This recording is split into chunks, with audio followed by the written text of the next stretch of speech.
Selain itu, ada bintang jahat lainnya. Pengunjung yang dipisahkan oleh 3 dan 5 sangat senang berkunjung. Rekan-rekan yang telah menunggu untuk melihat drama mereka sendiri. Tetapi sekarang karena Qin Yichen demi berteman dengan Master Sekte, Qin Yichen menemukan jawabannya. Jika Anda menambahkan Raja Abadi Kutub Timur, ikuti 4 bintang jahat Raja Abadi, hampir setengahnya. Butuh lebih dari 10 hari sebelum Qin Yichen mengenali semua bintang. Tidak peduli apakah dia akrab atau tidak, dia tidak keberatan memanggil saudara laki-laki atau laki-lakinya di meja anggur. Dalam 10 hari terakhir, beberapa hal yang patut disebutkan juga telah terjadi. Pertama-tama, ada beberapa pasukan yang bergegas ke kota Liutian pada siang hari dan bersiap untuk berkunjung ke Suecitian. Alasan kunjungan itu sederhana. Secara alami, saya ingin pergi ke Bloodpond. Lagi pula, karena pengaruh Qin Yichen, status Suecitian juga pasang naik, perahu mengapung. Selain itu, begitu Anda mengikuti yang pertama, orang luar yang terus-menerus bersaing untuk mendapatkan ramuan kelas atas mungkin dapat menikmatinya. Di sini, terlebih lagi bagaimana perlindungan bintang jahat tidak boleh diremehkan. Tetapi yang mengecewakan para pembangkit tenaga listrik itu, hadiah dari Bloodpool Sky disita, dan kelompok Bloodpool Sky mereka juga disita. Alasan penolakannya juga sangat sederhana. Suecitian secara alami tahu apa itu rumput dinding. Ketika dia pertama kali memasuki bintang jahat, saya tidak tahu berapa banyak orang yang menunggu untuk melihat leluconnya. Tetapi setelah melihat mereka berdiri kokoh, pembangkit tenaga listrik ini datang untuk mengandalkan. Saya khawatir, ketika malapetaka mereka sudah dekat. Rerumputan tembok ini akan menjadi anti-G pertama. Qin Yichen dan yang lainnya tidak memiliki pendapat tentang ini. Lagi pula, jika sesuatu benar-benar terjadi, seikat rumput dinding tidak dapat dibandingkan dengan saudara kandung. Terlebih lagi, selama periode ini Qin Yichen tidak melupakan janjinya, dan memerintahkan orang untuk memberimu senyawa dan dia tidak melupakan orang-orang dari Raja Abadi Dongji. Tentu saja, Du Bei dikecualikan. Lagi pula, dia tidak keberatan memiliki banyak teman, tetapi dia tidak akan menempelkan wajahnya ke pantat dingin. Apa yang membuat Qin Yichen semakin lucu adalah bahwa di depan compound dan sebagian besar bintang jahat yang berdiri di sisi Raja Abadi Kutub Timur dikumpulkan secara diam-diam, dan mereka juga mengirim seseorang untuk mengirim kembali hadiah secara rahasia. Setelah mengetahui hal ini, Qin Yichen tertawa lagi dan lagi. Bagaimana dengan Dongji Immortal Monarch? Lagi pula, di hadapan kepentingan yang cukup, berapa banyak yang bisa benar-benar menghormatinya? Tentu saja, alasan utamanya adalah bahwa 36 adalah kesetiaan kepada penguasa kota tuan. Bukan Raja Abadi Kutub Timur Anda. Dan yang paling menarik adalah apa yang terjadi pada rumah lelang setelah kepergian Qin Yichen. Itu adalah tawaran terakhir untuk senyawa dan yang diambil oleh kesedihan yang luar biasa. Namun, kesedihan lain yang hilang adalah ketidakberuntungan dan tiba-tiba merasa tidak bahagia. Karena bintang jahat itu tiba-tiba teringat bahwa jika dia tidak membeli ramuan He yang sebelumnya, senyawa dan terakhir mungkin dibeli sendiri.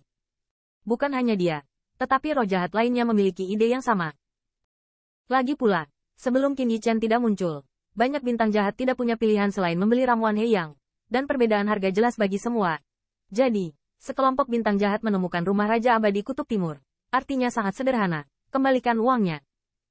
Tahukah Anda, He Yang bukanlah orang pertama yang mengunjungi kota Tian. Banyak obat mujarab telah terjual, dan banyak bintang jahat yang enggan menggunakannya.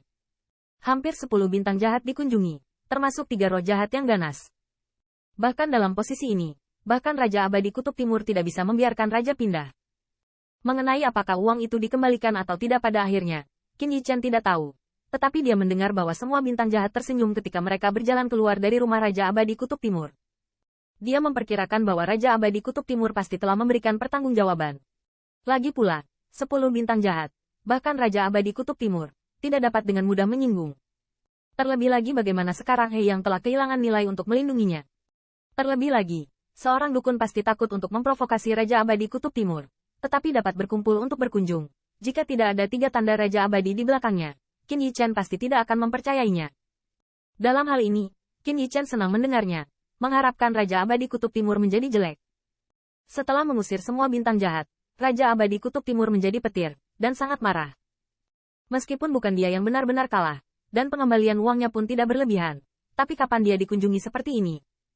Selain kemarahan, Raja Abadi Dongji menghitung kebencian ini di kepala Qin Yichen, dan bahkan mengirim Wang Dong untuk menyelidiki asal mula yang pertama. Bukan Raja Abadi Kutub Timur yang memiliki rencana seperti itu, dan 3 Raja Abadi lainnya, bahkan utusan, telah mengirim orang ke sana. Namun, tidak peduli siapa itu, petunjuknya hanya ditemukan di suku Black Plains, dan kemudian dapat dicari secara nirkabel. Ini membuat banyak pembangkit tenaga listrik sangat tidak berdaya, Seolah-olah Qin Yichen benar-benar diasingkan di sini dan hanya bisa kembali ke Tongtong. Qin Yichen tidak tahu tentang ini. Sekalipun tidak masalah, mungkinkah Anda dapat menemukan pertempuran tanpa pertempuran? Setelah melihat pusat kekuatan Immortal Monarch Realm, Qin Yichen merasa ngeri.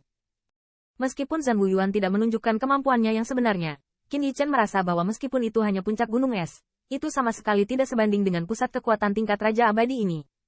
Setelah pelelangan selesai, Qin Yichen menjadi kultivasi retret. Setelah itu, dia menyadari pentingnya kekuatan. Namun, beberapa bulan kemudian, di dalam mansion, Qin Yichen mengembuskan udara keruh, dan wajah Junyi tampak berpikir, dengan sedikit penyesalan. Masih ada langkah, dia tidak kekurangan sumber daya, tetapi persepsinya tentang dunia dan jalan tidak pernah gagal untuk menerobos. Bahkan setelah datang ke daerah aliran sungai, saya melihat pertikaian pembangkit tenaga listrik di periode akhir alam surga, dan saya belajar banyak darinya. Tetapi Qin Yichen dapat dengan jelas merasakan bahwa masih ada sesuatu yang hilang. Itu saja, alam, jangan khawatir, terlebih lagi bagaimana alam surga yang vital. Kecemasan tidak berguna. Qin Yichen juga tahu bahwa jalan yang dia pilih ini sama sekali tidak dapat dimengerti oleh pembangkit tenaga listrik lainnya. Mungkin akan ada beberapa terobosan dalam gelombang 10.000 binatang iblis ini. Apa yang disebut wawasan besar antara hidup dan mati. Arogansi binatang buas yang tidak menyenangkan. Umumnya lebih baik daripada pembangkit tenaga listrik alam yang sama. Memikirkan hal ini. Qin Yichen naik ke dasar niat bertarung hatinya. Namun, jika pemikiran seperti ini diketahui orang lain, saya khawatir itu sebentar. Jika mereka adalah Master Pil Perintah Suci, mereka masih bertarung dan pertarungan binatang buas. Saya khawatir saya telah memilih untuk membuang ramuan dan mencari pembangkit tenaga listrik untuk menjadi pengawal saya. Ini mungkin celah antara Qin Yichen dan yang lainnya, dan itu juga alasan utama mengapa dia bisa pergi hari ini. Baru saja keluar dari halaman, Qin Yichen merasakan gelombang antara langit dan bumi. Gelombang menyelimuti seluruh aliran kota Tian, dan akhirnya berubah menjadi minuman, bergema bulat. Gelombang 10.000 binatang iblis mendekat, 36 sedang menunggunya. Qin Yichen mendengar ini adalah kejutan, tentu saja. Xie Qitian benar.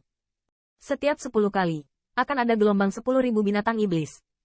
Setelah minuman rendah selesai, seluruh aliran kota Tian tiba-tiba mendidih, dan bahkan Xie Qitian melintas di samping Qin Yichen, menatap ke langit, wajahnya bermartabat. 10.000 gelombang binatang iblis akhirnya ada di sini lagi. Zhou Qingsan dan Yu Xuan juga tiba satu demi satu, dan yang pertama bertanya, saudaraku, apa yang akan kita lakukan sekarang? Blood Pond Heavenly Dao. Pangeran membuat minuman dan ingin bersiap untuk melawan gelombang binatang buas. Anda harus memilih beberapa orang yang dapat dipercaya. Dalam situasi ini, Anda harus bertarung dengan binatang buas. Zhou Qingsan menundukkan kepalanya, dan sekarang tergantung di bawah surga kolam darah.